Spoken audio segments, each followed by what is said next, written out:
What is up, you guys? Welcome back to the channel. If you're new around here, my name is Alex. On this channel we talk about Miatas and whatever other car projects we have going on around here. So if you like what you see, make sure to hit that subscribe button. But today I want to talk about the 5 things that you might not have known about the Mazda Miata. So let's go ahead and get started.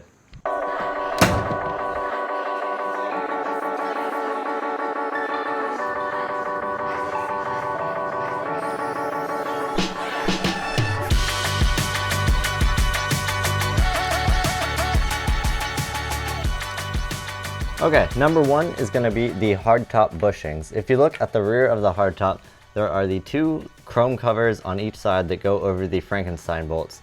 There are actually 2 screws on each of these covers that if you remove them, it will allow you to slide the covers open, revealing the 2 hardtop bushings that actually press up against the Frankenstein bolts. When you're installing your hardtop, you want to make sure that these bushings butt up all the way against and underneath the Frankenstein bolts. There will be a 10mm bolt on the bushing itself that will actually allow you to adjust it forward and backwards. When you're installing the hardtop, I recommend having these covers open as you install the top so you can see how the bushings are going to line up to the Frankenstein bolts. You then might want to go ahead and latch your 2 front latches at the windshield. This will pull the top forward, and then you want to check those bushings at the rear to make sure they're underneath the Frankenstein bolts. If they're not, you might want to loosen those 10mm bolts and adjust them forward, or tighten your front latches at the windshield if you can. So with the right combination of your latch adjustment as well as those bushings at the rear at the Frankenstein bolts, you will have the top set so it is tight, and this will minimize any rattling or moving of the top while you're driving. Okay, number 2 is going to be the 90 trunk release.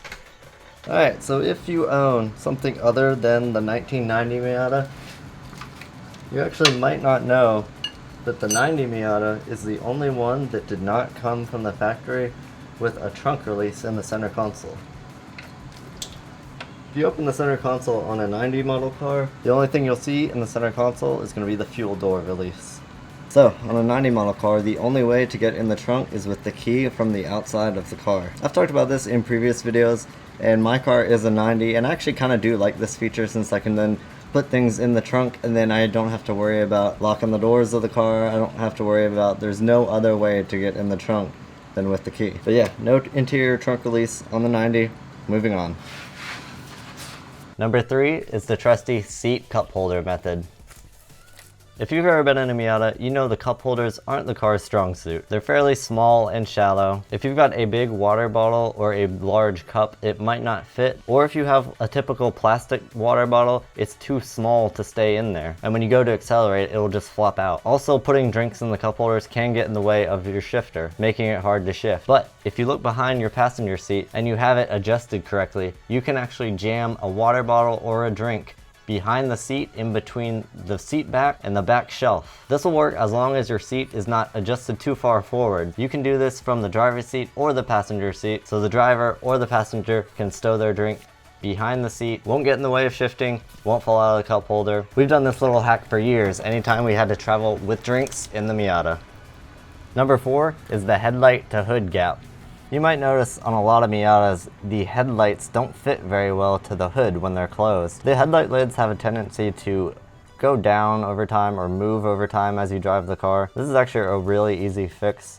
All you're going to need to do is pop the hood of your Miata, and you can actually grab the back edge of your headlight lid right here and just gently pull it up a little bit, and this will fix your headlight to hood gap and make it look a lot better. You might have to do this periodically as you drive the car, but it's quick and easy to do, and it's those small little details that overall make the car look better.